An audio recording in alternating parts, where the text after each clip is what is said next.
Et c'est Maxence Regnault qui est avec nous. Bonjour Maxence. Alors forcément, on commence par du tennis parce que la quinzaine de Roland-Garros commence aujourd'hui. Et oui, ça y est, c'est parti pour nos 15 jours préférés de l'année à Roland-Garros. Forcément, un Roland-Garros un petit peu spécial cette année. Moins de public, 1000 personnes maximum. De la pluie attendue aussi beaucoup sur cette quinzaine.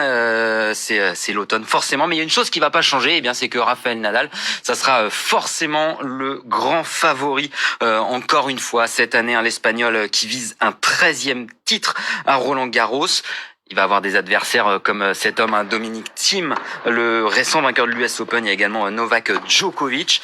Et chez les femmes, forcément, on va le voir, on va penser à Serena Williams qui a déjà gagné Roland-Garros ou à Simona Halep. Roland-Garros, ça y est, c'est parti. Allez, d'une balle, on passe à un ballon, du basket.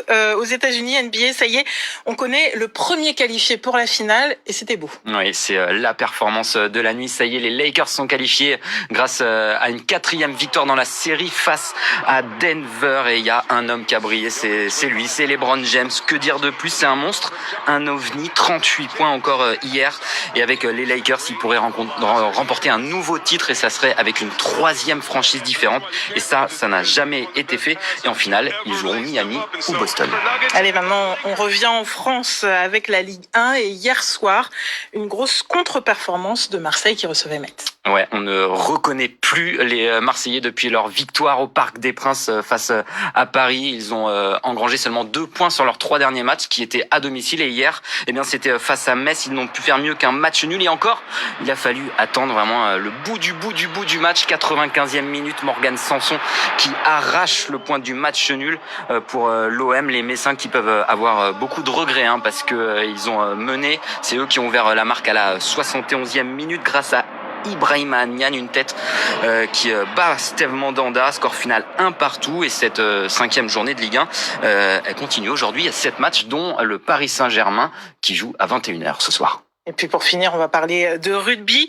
Champions Cup, c'était les demi-finales avec Toulouse et le Racing 92, mais il n'y aura pas de finale 100% française. Et non, on l'attendait, on l'espérait tellement, mais il n'y aura que le Racing 92 dans cette finale, car Toulouse a dû s'incliner sur la pelouse d'Exeter, Exeter invaincu sur son terrain depuis plus d'un an. C'est dire si c'était compliqué cette tâche.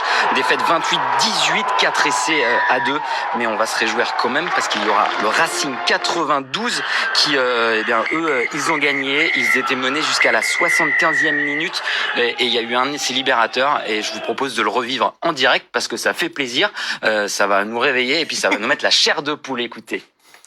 Très bonne entrée. Le petit jeu au pied, oui. Le petit jeu au pied pour Vakatawa par-dessus, qui contrôle ce ballon, qui passe. C'est fait. Allez, au bout, c'est fait. Sur une inspiration de Finn Russell. Un petit chip dans le dos pour Vakatawa. Et c'est libérateur. Oh, quel moment. J'ai envie de dire chapeau l'artiste quand même. Oui, c'est le seul essai de ce match et qui permet au Racing de se qualifier pour la finale face à Exeter grâce à cette victoire 19-15. Merci Maxence pour toutes ces précisions et merci à vous de nous avoir suivis et restez avec nous. On revient dans quelques instants.